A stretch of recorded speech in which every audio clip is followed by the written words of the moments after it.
Hey, welcome to ArrangeWave. Today we're going to talk about how to use multiple loops. For this, we're going to use a tempo leader track. So we're going to rename our audio track tempo. We're going to create a MIDI track and relabel that click.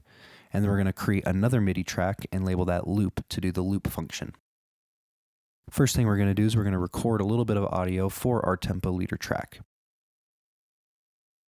Once we do that, we're going to make sure it's gained all the way down.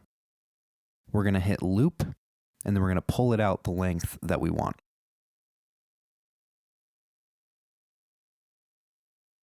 After we've done that, we're going to create a locator at the measure we want it to loop back to.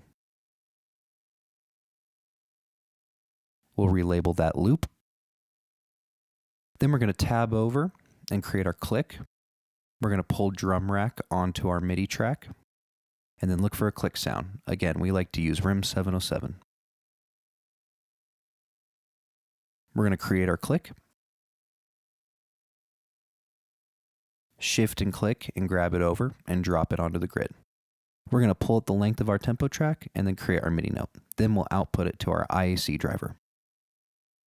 Now we're going to assign the MIDI note. And now we have a loop.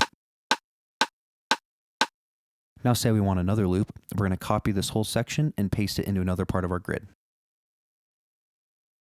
Next, we have to make another locator for this loop.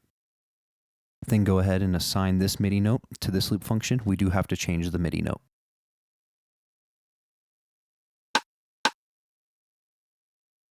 I'm also going to key assign this locator so I can fire into it as the first loop is playing.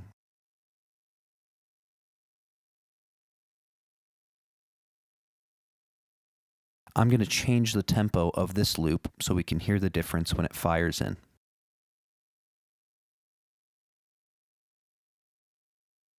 Here's the first loop. And here's the second.